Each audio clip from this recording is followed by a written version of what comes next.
In this video, we're going to cover how to create a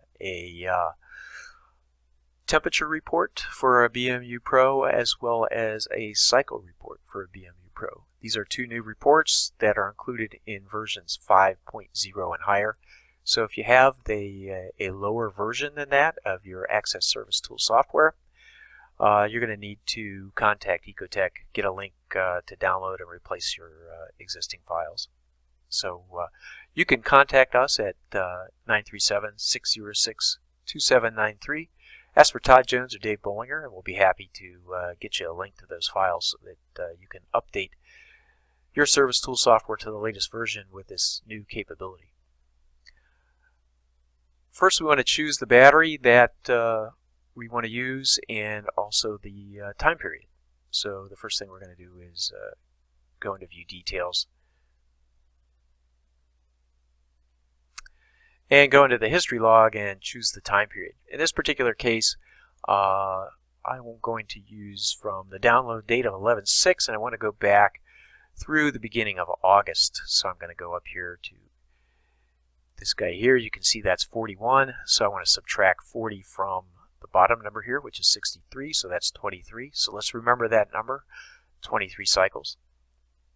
So we're going to close, and we're going to go to our report settings and down here, and we want to make sure that this is 23, so we're going to enter 23 and apply and OK. This information down here is for the status report. It doesn't really apply to this either one of these two particular reports we're looking at, so we just ignore that and hit OK. So now we'll right click on here, go to Generate Report. The first one we're going to do is a battery temperature report. So we generate that, and here we have our report. You can see it gives us information about the battery itself, the date the data was imported, how many cycles are on that battery, and then the temperature information is over the last 23 cycles. We have the first cycle start time, the last cycle start time, average battery lifetime temperature, max charge battery temperature, min charge battery temperature. You can see our numbers there. Max discharge, min discharge. And then you can also see our charge start battery temperature and our charge end average battery temperature, as well as discharge start average battery temperature. So we look at the data here. We get a nice little chart of that. And you can see we have the different numbers plotted here, the max, discharge min, charge max, charge min, all in this little graph here, so you can identify the particular points where you might have had data that goes to a particular high or low value that you're interested in. So it makes a nice little report with a very condensed chart here that you can supply to your customer to show them what their battery charge and discharge temperatures have been over a given period of time. So that, as is true with the other reports, you can email that to someone if you want to, or you can print it out. Get a nice little print dialog box here, or you can save it. In this case, we're actually going to save it, and we're going to save it. We're going to leave the default name here, but you can change that to anything you want if you choose to. So it's done. We're going to close this out. We already have that report period set, so now we're going to look at our cycle report. So we're going to generate the report, go to Battery Cycle Summary Report,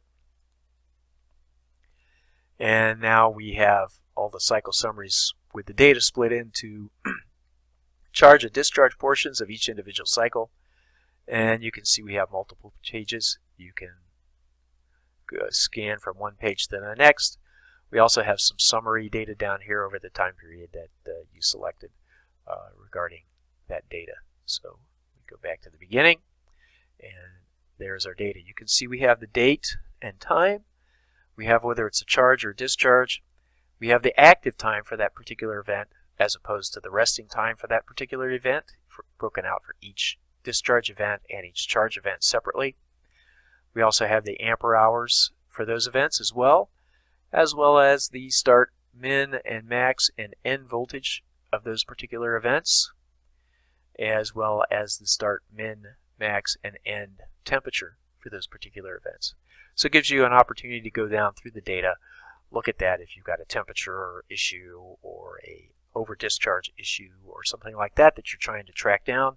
You can look and pull the data out in a nice clean summary in a condensed format, so you don't have to go through the entire history log with the 70 some particular items and pull out the information you're looking for. We also have the max current here, start state of charge and end state of charge for the particular events.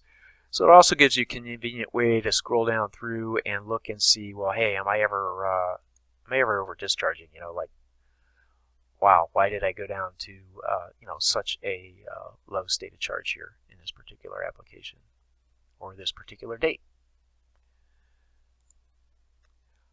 So now that we have it, just like the other reports, we can email it to someone. It automatically generates the PDF file and attaches it to your email.